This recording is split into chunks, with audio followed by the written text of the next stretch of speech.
So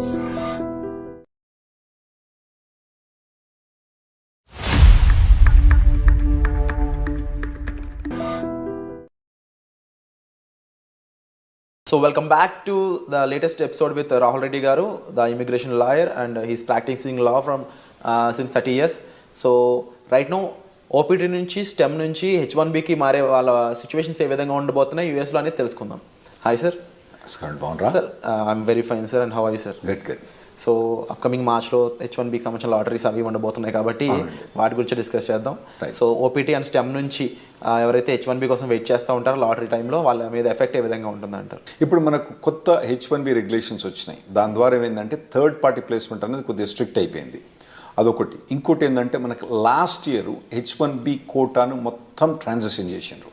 అంటే అంతకుముందు 7-8 years నుంచి ఎట్లుండే అంటే అంతకుముందు 3-4 years ఎట్లుండే అంటే ఒక 10 కంపెనీల నుంచి కూడా కొందరు ఫైల్ చేసిండ్రు, ఫ్రాడ్లెంట్ ఫైలింగ్స్ అయ్యి. అంటే ఒకవేళ కనుక కొన్ని జాబ్స్ ఉంటే 10 కంపెనీల నుంచి ఫైల్ చేసిన ఉన్నారు.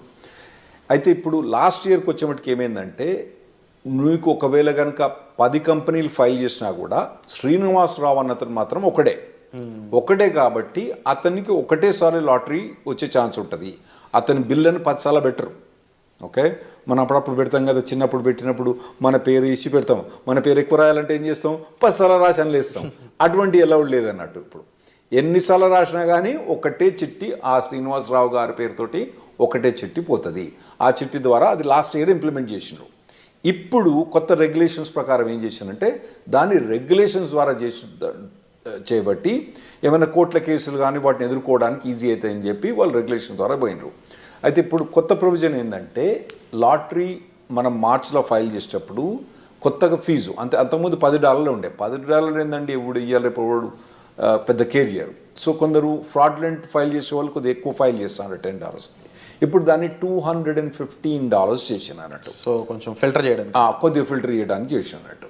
అసలు మేము ఈ రెగ్యులేషన్స్ పాస్ చేసేటప్పుడు మేము ఏమైనా అడ్వైజ్ చేసినామంటే అసలు మొత్తం లాటరీ చేసేటప్పుడు మొత్తం ఫైలింగ్ ఫీజే తీసుకోండి.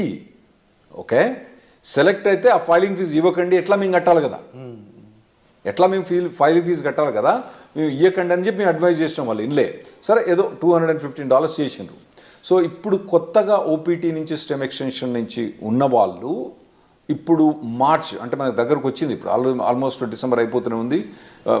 మార్చ్కు మీకు H1B లాటరీ ఉంది. ఇప్పటి నుంచే మీరు కంపెనీ కానీ కంపెనీ హెచ్ఆర్ కానీ కంపెనీ లాయర్ కానీ కాంటాక్ట్ చేసి టచ్లో ఉండి మీరు H1B ఫైల్ చేయడానికి రెడీ కాండి. అండ్ వీళ్ళు ఎటువంటి జాబ్స్ని చూస్ చేసుకోవడానికి స్కోప్ ఉంటుంది అంటారు ముఖ్యంగా H1B టైంలో? నార్మల్గా అంటే మన వాళ్ళందరూ కంప్యూటర్ ప్రొఫెషనల్స్ ఉంటారు కాబట్టి మనకు 3 types ఆఫ్ జాబ్స్ ఉంటాయి నార్మల్గా అండి. ఒకటి ఎండ్ క్లయింట్ అంటే నార్మల్గా కోకోలా కంపెనీ, లేదంటే నెక్స్ట్ ఇంప్లిమెంటేషన్ పార్ట్నర్, ఈ డెలాయిట్, కాగ్నిజెంట్, ఇన్ఫోసిస్ అన్ని ఇంప్లిమెంటేషన్ పార్ట్నర్ టైప్ ఉంటాయి.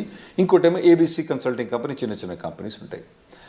అయితే మనం మొదలు కవర్ చేసిన ఎపిసోడ్లో ఏంటంటే కోకోలతో కంపెనీతో పనిచేస్తే కొద్దిగా మంచిగా ఉంటుంది H1B ప్రొవిజన్స్ అని చెప్పినాం.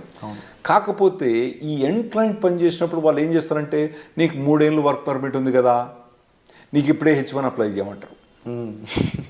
అది వీనికి పెద్ద బాధ అయింది. ఎందుకంటే ఇప్పుడు 3rd year పోయినప్పుడు వీని H1B లాటరీ రాలేదనుకోండి, వీని పని గోవిందా.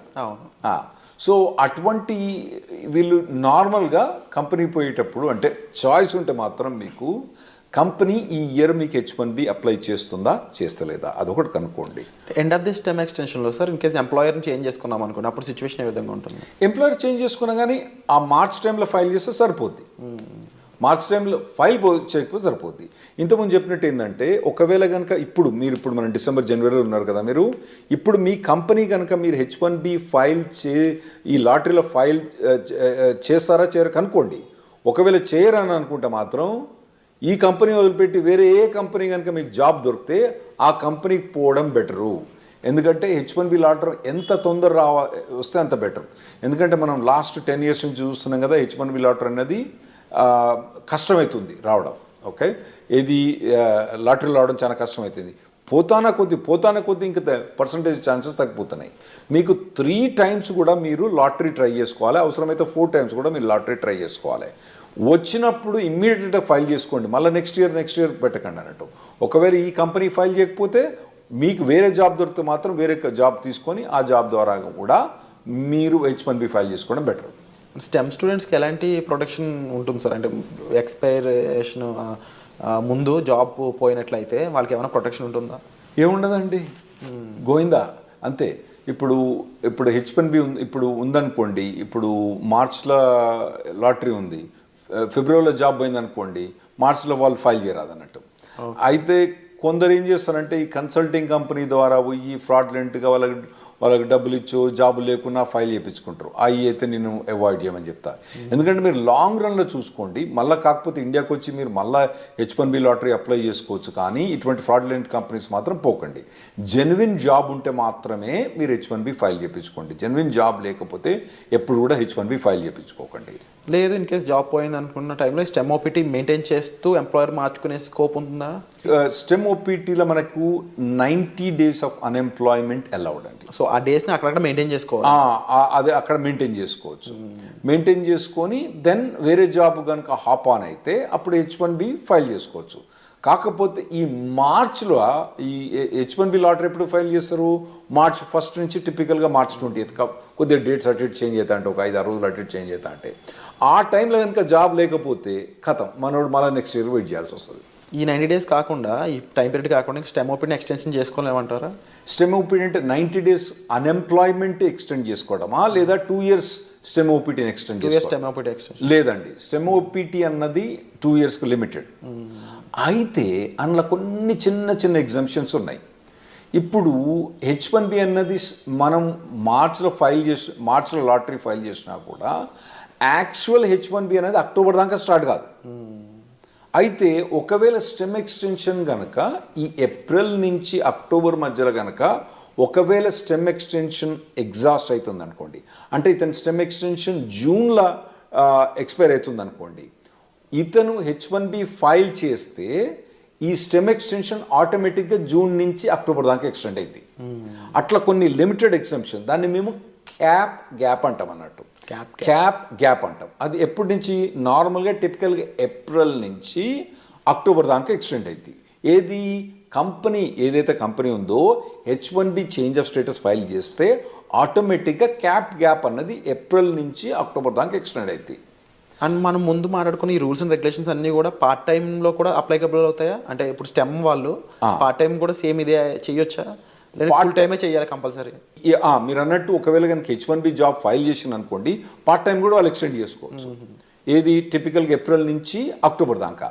అయితే ఇప్పుడు కొత్తగా వచ్చిన రెగ్యులేషన్స్ ఏవైతే January 17, 2025 అప్లికే అవుతాయో దానికి యాక్చువల్లీ స్టూడెంట్స్ కొద్దిగా ఈజీ ప్రొవిజన్ ఇచ్చిండ్రు. కపుల్ ఆఫ్ ప్రొవిజన్స్ ఏమి ఇచ్చిందంటే, ఒకవేళ నార్మల్గా మేము H1B ఫైల్ చేసినప్పుడు October 1st డేట్ పెట్టే ఫైల్ చేయాలి, October 2nd ఫైల్ చేయొద్దని చెప్పినట్టు. ఇప్పుడు కొత్తగా ఏంది, నువ్వు ఎక్స్టెండెడ్ డేట్స్ అంటే ఇంకా లేట్ డేట్ తోటి కానీ మేము ఒకవేళ కనుక మేలో ఫైల్ చేసినా కూడా కొద్దిగా లేట్గా స్టార్ట్ డేట్ అంటే వీని స్టెమ్ ఎక్స్టెన్షన్ ఉంటుంది కదండి, ఈ స్టెమ్ ఎక్స్టెన్షన్ ఎక్కువ వాడుకోవడానికి ఇంకా ఎక్కువ రోజులు పెట్టుకొని, అంటే October 1st కాకుండా డిసెంబర్ కానీ జనవరి కానీ స్టార్ట్ డేట్ పెట్టుకొని మేము H1B ఫైల్ చేసుకోవచ్చని కొత్త రెగ్యులేషన్ వచ్చింది. ఇది స్టెమ్ ఎక్స్టెన్షన్ ఉన్న వాళ్ళకు, ఓపీటీ ఉన్న వాళ్ళకి చాలా అడ్వాంటేజ్ అండి. ఎందుకంటే అనవసరంగా 6 years H1B వాడరు. ఇంకోటి ఏంటంటే వీళ్ళకి ఓపీటీ స్టెమ్ ఎక్స్టెన్షన్స్లా వీళ్ళకు 7% ఇన్కమ్ ట్యాక్స్ రిబేట్ వస్తుంది. H1B పోయినప్పుడు రాదు. అంటే దాన్ని యాక్చువల్ ఇన్కమ్ ట్యాక్స్ అన్నాము, సోషల్ సెక్యూరిటీ అంటాము. ఆ సోషల్ సెక్యూరిటీ అన్నది వీళ్ళు కట్టని అవసరం లేదు. సో ఆ ఎగ్జామ్షన్ కూడా ఇది వీళ్ళు ఎక్కువ వాడుకోవచ్చు. ఆ ప్రొవిజన్స్ కూడా ఇచ్చిండ్రు. ఇంకోటి ఏది, స్టార్ట్ డేట్ లేట్ చేయొచ్చు అని ఉంది కదా. ఇంకోటి నేను ఏం చెప్పినా, స్టెమ్ ఎక్స్టెన్షన్ కానీ ఓపీటీ కానీ ఏప్రిల్ నుంచి అక్టోబర్ దాకా H1B ఫైల్ చేస్తే ఆటోమేటిక్ అక్టోబర్ దాకా ఎక్స్టెండ్ అవుతుందని చెప్పిన. దాన్ని క్యాప్ గ్యాప్ అంటాం. దాన్ని వాళ్ళు ఏం చేశారంటే, క్యాప్ గ్యాప్ అన్నది అక్టోబర్ దాకా కాకుండా ఏప్రిల్ అంటే మళ్ళీ నెక్స్ట్ ఏప్రిల్ దాకా వాళ్ళు ఎక్స్టెండ్ చేసినట్టు, అంటే దాదాపుగా 1 year ఎక్స్టెండ్ చేసినట్టు. ఓకే.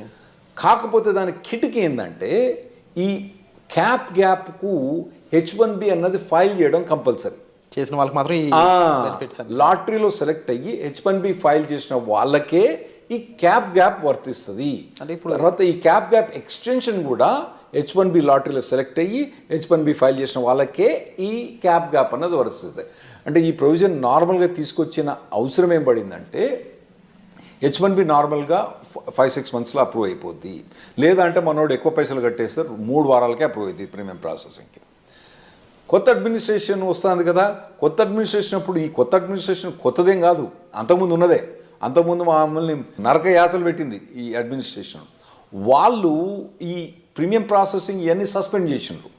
అయితే ఇప్పుడు క్యాప్ అనేది అక్టోబర్ దాకానే, ఇదివరకు పాత రూల్స్ ప్రకారం అక్టోబర్ దాకానే ఎక్స్టెండ్ అయ్యి అక్టోబర్లో H1 అప్రూవ్ కాలేదనుకోండి, ఇడు జాబ్ చేయకుండా కూర్చోవాలి. అప్పుడప్పుడు పెద్ద కంపెనీలు ఏం చేస్తాయి, జాబ్ చేయకపోతే పో నీ H1 తీసేస్తాను తీసిపో, జాబ్ తీసేసుకొస్తాడు. అప్పుడేమవుతుంది, నా గరక నా ఘాటక అవుతాడు వీడు. అయితే ఇప్పుడు కొత్త ప్రొవిజన్ ప్రకారము ఒకవేళ ట్రంప్ అడ్మినిస్ట్రేషన్ వచ్చి H1 ప్రీమియం ప్రాసెసింగ్ తీసేసిన, అంటే ఎక్స్ట్రా $2,500 కట్టినా కూడా, దానికి ఎక్కువ ఫాస్టర్ ప్రొవిజన్ తీసేసినా కూడా, మనోడు అక్టోబర్ దాటిన తర్వాత, అంటే వీని వర్క్ పర్మిట్ ఒకవేళ జూన్లో అయిపోయినా కూడా అక్టోబర్ దాకా కాకుండా మళ్ళా ఏప్రిల్ దాకా ఇతను జాబ్ గ్యాప్ మీద జాబ్ చేసుకోవచ్చు. అది ఈ January 17th మనకు వచ్చే రెగ్యులేషన్స్ తోటి చాలా అడ్వాంటేజ్ అవుతుంది మనకు. ఓవరాల్గా డిఫరెంట్ అప్లికేబుల్స్ అయితే రానున్నాయి అనేది అర్థమవుతుంది క్లియర్గా. అండ్ కొన్ని బెనిఫిషరీస్ కూడా కనిపిస్తూ ఉన్నాయి డెఫినెట్లీ. అండ్ బిఫోర్ జాబ్ వీళ్ళు STEM OPT వాళ్ళు ఎటువంటి రిక్వైర్మెంట్స్ ఉంటాయి సార్ అప్లై చేయడానికి? అంటే OPT STEM ఎక్స్టెన్షన్ ఈ రెండిట్లు అంటారా? అంటే వీళ్ళు మొదటి నుంచి కాలేజీలో చదువుతున్నప్పుడే వీళ్ళకు ఆన్ క్యాంపస్ రిక్రూట్మెంట్ నడుస్తుంటుందండి. వాటిల్లో పార్టిసిపేట్ చేయాలి. ఇంకోటి ఏంటంటే, మీకు ఇంతకుముందు చెప్పినట్టు ఏంటంటే, వీళ్ళు మొదటి నుంచి కూడా ఏదో టెక్నాలజీ తీసుకొని, హాట్ టెక్నాలజీ తీసుకొని, కరెంట్ టెక్నాలజీ తీసుకొని, దాని మీద కంప్లీట్గా ఇంటర్న్షిప్స్ కానీ, తర్వాత ఎడ్యుకేషన్ కానీ, ట్రైనింగ్ కానీ తీసుకొని, ఒకవేళ టెక్నాలజీ మారితే మళ్ళీ ఇమీడియట్గా మారండి టెక్నాలజీ. కానీ ట్రైనింగ్ అన్నది ఇక్కడ కూర్చొని ఆ సినిమాలు చూసిన దానికి వీటి చూసిన దానికన్నా ఇటు పక్క పోయి ఈ ట్రైనింగ్ ఇటువంటివన్నీ తీసుకోవడం చాలా మంచిది. ఎందుకంటే నార్మల్గా ఇక్కడ జనరల్ ప్యాకేజ్ ఏంది 5 lakhs 6 lakhs ఉన్నది, అక్కడ మీకు 80 లక్షల నుంచి మొదలైంది ప్యాకేజ్. సో మీకు 6 lakhs నుంచి 80 లక్షలకు ఉండే పెర్ఫార్మెన్స్ మీరు అక్కడ యూఎస్కి వస్తుండ్రు కాబట్టి, మీరు చేసే పెర్ఫార్మెన్స్ కూడా 10 times బెటర్ ఉండటానికి మీరు షార్పన్ అప్ కావాలి. అది మొదటి నుంచి ప్రిపేర్ కాండి. చక్కగా OPT అయిపోయిన తర్వాత అప్పుడు ఎతుకుతలే జాబ్, తర్వాత చూసుకుంటలే. ఇప్పుడైతే సినిమాలు చూస్తా, షికార్లు పోతా, తాగుతా, తింటా, బిర్యానీ తింటా, పొద్దుగాల మధ్యాహ్నం, సాయంత్రం అయితే వాలీబాల్ ఆడతా, కానీ తర్వాత చూసుకుంటా, OPT అయిపోయిన తర్వాత చూసుకుంటే మాత్రం అది తప్పుడు పని. మీరు మొదటి నుంచి ఇంజనీరింగ్ కాలేజ్ నుంచి ఫస్ట్ ఇయర్ నుంచి, ఒకవేళ మీరు US రాదలుచుకుంటే, మీరు ఇక్కడ కూర్చొని ఎక్కడనో 5 లక్షల ప్యాకేజ్ 6 లక్షలు తీసుకుంటే మీ ఇష్టం. మీరు కనుక US వచ్చి OPT మీద పనిచేసి STEM ఎక్స్టెన్షన్ మీద పనిచేసుకుంటే మాత్రం మీరు ఫస్ట్ ఇయర్ నుంచి మీరు కంటిన్యూస్గా శ్రమ పడితే మీరు OPT STEM ఎక్స్టెన్షన్ వచ్చినప్పుడు మీకు మెచ్చుకునే మార్కెట్ మంచిగా ఉన్నప్పుడు ఏముంటుందండి, అప్పుడు ఏమంటారు కదా, కుక్కను కూడా సింహాసనం ఎక్కించినప్పుడు వీళ్ళందరి మన వాళ్ళని సింహాసనం ఎక్కించినప్పుడు, ఏది మంచిగా స్కిల్ సెట్ లేని వాళ్ళని వాళ్ళందరూ కూడా కుక్క మీద వీళ్ళందరూ సింహాసనం ఎక్కి కూర్చున్నారు. ఇప్పుడు ఎట్లున్నది పరిస్థితి, మార్కెట్ పరిస్థితి మంచిగా లేదు. మరి మార్కెట్ పరిస్థితి మంచిగా లేదంటే యాక్చువల్గా మీరు స్టాక్స్లో బాగా చేస్తుంటారు కదా, అసలు యూఎస్లో ఇప్పుడు స్టాక్ మార్కెట్ ఎట్లుందండి, హై రేట్స్ ఉన్నాయి, అన్నీ బాగున్నాయి స్టాక్ మార్కెట్, అయినా కానీ IT ప్రొవిజన్ మొత్తం డౌన్ అయిపోయింది. ఎందుకైందంటే మెయిన్ ప్రొవిజన్ ఏంటంటే 2021 ఎప్పుడైతే మన కోవిడ్ అయిపోయిందో అప్పుడు ఎట్లా హైర్ చేసిందంటే, అమెజాన్ కొన్ని కంపెనీస్ అయితే ఒకటే అండి, మీ శాలరీ ఎంత, ఇన్కమ్ ట్యాక్స్ చూపేరా అని వీళ్ళు పట్టుకుపోయినారు. నీ W2 ఎంత, నీ W2లా ఓకే నీకు 80 లక్షలు వస్తుంది, ఓకే ఒకటేరా నీకు, ఇగో 1,60,60,000 అంతే, వారు ఏం మాట్లాడలేదు. అట్లా చాలా మందిని హైర్ చేసిండ్రు. చక్కగా తీసుకుపోయి కుక్కను తీసుకుపోయి సింహాసనం మీద కూర్చోబెట్టిండ్రు. ఇప్పుడు ఏమైతుందంటే వాళ్ళందరూ చాలా మంది లే ఆఫ్స్ అవుతుండ్రు, ఇంపాక్ట్ చూపిస్తున్నారు. ఇప్పుడు కొత్తగా వచ్చే పోరాళ్ళకు మాత్రం ఆ లగ్జరీ ఏదైతే 2021-22లో ఏదైతే హైరింగ్ చూసిండ్రో, ఆ తర్వాత అంతకుముందు హైరింగ్ చూసిండ్రో, ఇంకా ముందు మీరు చూడరు. ఆర్టిఫిషియల్ ఇంటెలిజెన్స్ అనేది బాగా డెవలప్ అయింది.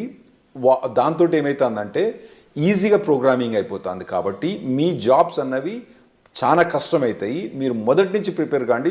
స్పెషల్గా మీరు US రాదలుచుకున్న వాళ్ళు మాత్రం మొదటి నుంచి ప్రిపేర్ అయ్యండి. మీరు ఇక్కడనే ఉండి చిన్న చిన్న జాబులు చూసుకుంటే మీ ఇష్టం. అక్కడ కనుక మీకు హై లెవెల్ జాబ్ కావాలంటే అక్కడ లో లెవెల్ జాబ్స్ ఉండవు, ఎందుకంటే వీళ్ళకి జాబ్ ఇవ్వడానికి వీలుండదు. అక్కడ ఏది OPT స్పెషలిస్ట్ STEM ఎక్స్టెన్షన్లా వాళ్ళు తీసుకొచ్చి $5 $10 జాబు ఇవ్వడానికి వీల్లేదు, రెగ్యులేషన్స్ ఎలా చేయవు కాబట్టి వీళ్ళకి హై లెవెల్ జాబ్ కావాలి. కాబట్టి ఆ లెవెల్ జాబ్ కావాలంటే మీరు ఇప్పటి నుంచి ప్రిపేర్ కావడం better. Wonderful sir. So latest updates కోసం చూస్తూనే ఉండండి. అండ్ చాలా విషయాలు అయితే మనకు రాహుల్ రెడ్డి గారు చెప్పడం జరిగింది. సో మీరు వీటిపై ఏమనుకుంటున్నారు, మీ ఒపీనియన్ కామెంట్ సెక్షన్లో మెన్షన్ చేయండి. And thank you so much for the wonderful. Thanks అండి.